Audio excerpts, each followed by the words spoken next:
Zee 24 तास एक पाऊल पुढे।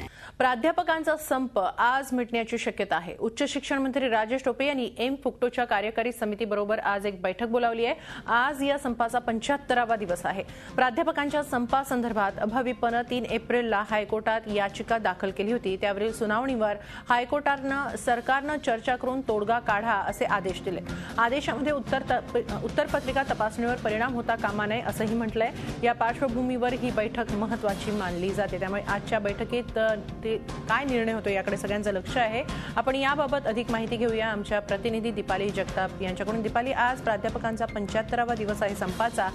काय नेमकी आज ही जी बैठक बोलावण्यात आलेली आहे उच्च शिक्षण मंत्र्यांनी, त्यामध्ये काय नेमकं होऊ शकतं याकडे सगळ्यांचं लक्ष लागून राहिलेलं आहे। किती वाजता ही बैठक सुरू होईल? हेमाली, संध्याकाळी 4 वाजता राजेश टोपे यांच्या घरी ही बैठक आहे। एम फुक्टोची संघटना, याची कार्यकारिणी समिती आणि राजेश टोपे अशी ही बैठक होणार आहे। थकबाकीची जी 1500 कोटीची रक्कम आहे, जी मे अखेरपर्यंत प्राध्यापकांना देण्यात येईल असं आश्वासन देण्यात आलेलं आहे, मात्र लेखी स्वरूपात ही देण्यात आलेलं नाहीये। आणि प्राध्यापक याच मागणीवर इतके दिवस अडून बसलेले होते। त्यांनी संप तसाच चालू ठेवला होता।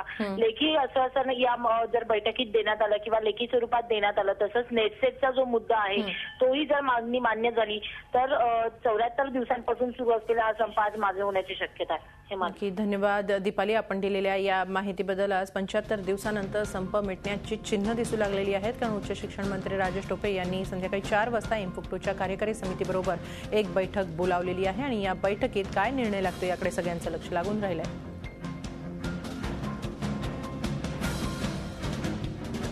झी 24 तास एक पाऊल पुढे।